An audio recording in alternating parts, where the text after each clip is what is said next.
Battle of Kursk, 1943.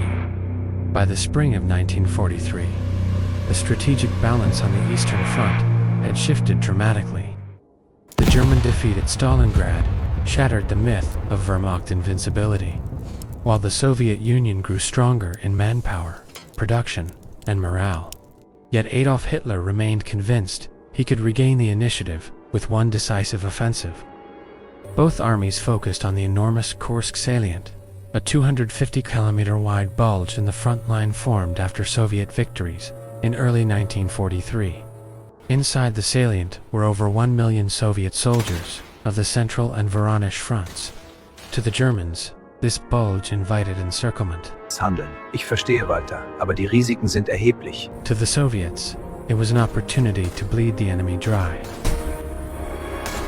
Hitler approved Operation Citadel, a massive pincer attack intended to trap Soviet forces in the salient by striking from the north with Army Group Center, commanded by General Walter Model, and from the south with Army Group South under Field Marshal Erich von Manstein. Model argued for delay, hoping for more tanks, especially the new Panther and Ferdinand models, but the pauses only gave the Soviets more time to prepare. The Red Army, using excellent intelligence from reconnaissance, partisan reports, and decoded German communications, knew exactly where and when the Germans planned to attack. Under Generals Georgy Zhukov and Alexander Vasilevsky, the Soviets constructed the most elaborate defensive network of the war: 8 defensive belts, over 5,000 kilometers of trenches, hundreds of thousands of mines, anti-tank strongpoints, and fortified villages, concealed artillery and anti-aircraft positions. By July, the Germans had assembled almost 800,000 men, around 3,000 tanks and assault guns, and 2,000 aircraft. The Soviets prepared even more: over 1.9 million men, over 5,000 tanks, and nearly 3,000 aircraft. Both sides understood Kursk would be decisive. Hitler believed a victory would restore the initiative on the Eastern Front. The Soviet High Command believed the coming battle could permanently break the offensive power of the Wehrmacht. On July 4th and 5th, 1943, the largest land battle in history was about to begin. Part 2. The Northern Assault. Model at Ponieri. At dawn, on July 5th, 1943, the northern attack of Operation Citadel began. German artillery and aircraft struck Soviet positions near the town of Ponieri, a key rail junction that would become known as the Stalingrad of the Kursk salient. General Walter Model's Ninth Army, supported by Tiger tanks and Ferdinand assault guns, launched repeated assaults against the Soviet Central Front under General Konstantin Rokossovsky. The terrain in the north favored the defenders. Dense minefields, thick belts of trenches, and well-prepared strongpoints slowed the German advance. Combat engineers were forced to clear lanes under constant artillery and machine gun fire. Entire German battalions were delayed for hours by obstacles the Soviets had spent months preparing.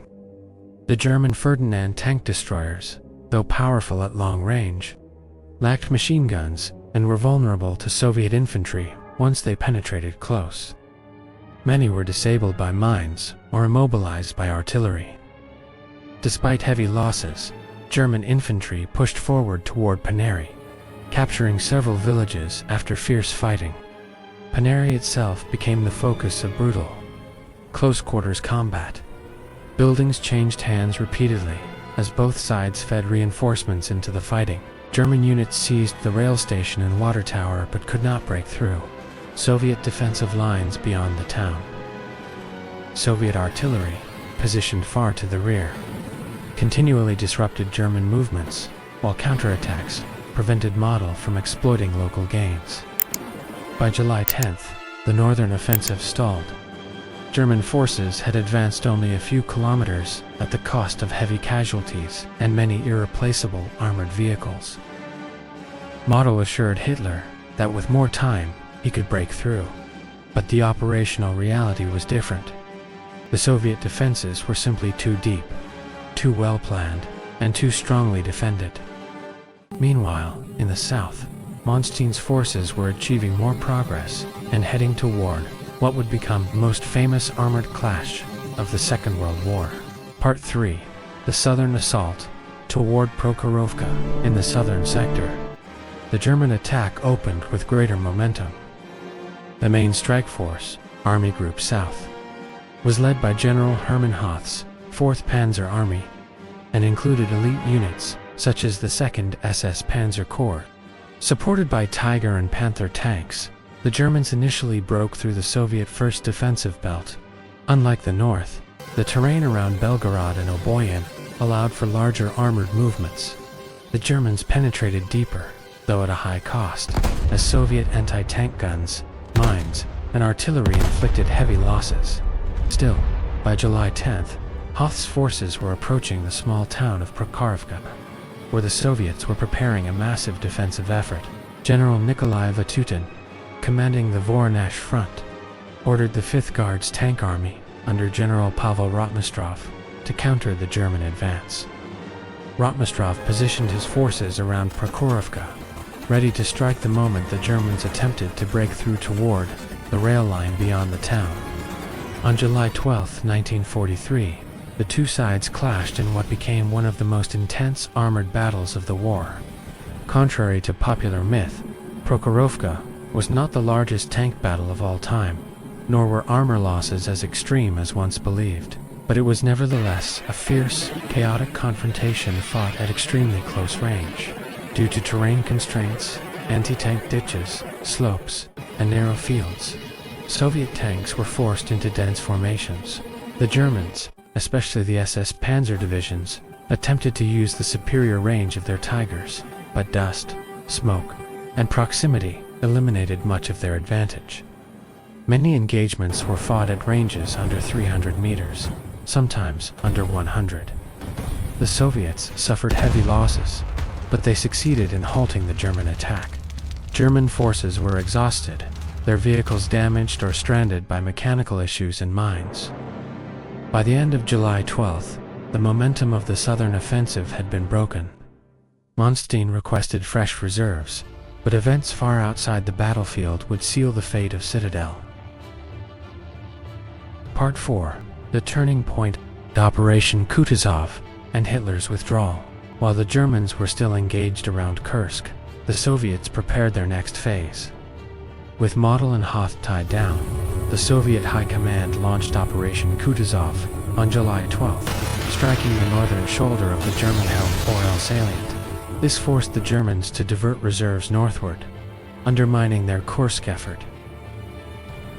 Simultaneously, the Western Allies launched the invasion of Sicily on July 10th, drawing Hitler's attention and prompting concerns about Italy's stability. These combined pressures weakened the German commitment to Kursk. As Soviet counteroffensives intensified, German losses mounted. Vehicle breakdowns plagued the new Panther tanks, and irreplaceable losses of experienced crewmen weakened German formations. Soviet reserves, including fresh tank armies and infantry divisions, poured into the front line, giving the Red Army overwhelming superiority. On July 13th, Hitler convened a meeting at the Wolf's Lair headquarters. Confronted with the deteriorating situation in Italy and the lack of progress at Kursk, he ordered the suspension of Operation Citadel. Manstein protested, arguing that success was still possible in the south, but Hitler's decision was final.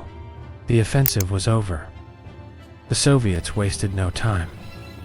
They launched Operation Rumyantsov in early August, striking toward Belgorod and Kharkov. The Germans, worn down and outnumbered, were driven back.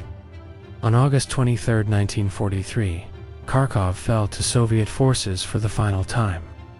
The end of the Kursk campaign marked a decisive strategic shift. From this point forward, the German army would largely fight on the defensive in the east. The Soviets, with growing strength in men and material, began a series of offensives that would carry them across Ukraine, into Belarus and Poland, and ultimately to Berlin. Part 5. Aftermath. The end of German offensive power. The Battle of Kursk, fought between July 5th and August 23, 1943, was the last major German offensive on the Eastern Front. Although German units fought with discipline and tactical skill, the strategic situation had shifted decisively in favor of the Soviet Union. German losses were severe. Exact numbers vary by source, but historians generally estimate around 50,000 to 60,000 German casualties and the loss of several hundred armored vehicles. Soviet casualties were higher, likely between 150,000 and 200,000 killed or wounded, along with heavy tank losses. But unlike Germany, the Soviet Union could replace both men and equipment rapidly. The failure of Operation Citadel destroyed any remaining chance for Germany to regain the initiative in the east. The Luftwaffe suffered heavy losses, ceding air superiority to the Soviets for much of the remainder of the war. The new German tanks, such as the Panther and Tiger, performed well in some circumstances, but were too few, too unreliable, or too late to change the outcome. For the Soviet Union, Kursk was a turning point. It demonstrated the effectiveness of Soviet planning, intelligence, and combined arms warfare. Kursk also had significant psychological impact. It dismantled the final illusions within the German High Command that a decisive victory in the East was still possible. For Soviet soldiers and civilians, Kursk symbolized the irreversible shift toward ultimate victory. The battle was not defined simply by tank numbers or dramatic clashes. Its true significance lay in the strategic outcome: the permanent destruction of Germany's ability to wage large-scale offensives on the Eastern Front. The road to Berlin began in earnest after Kursk and would end less than 2 years later with the fall of the Third Reich.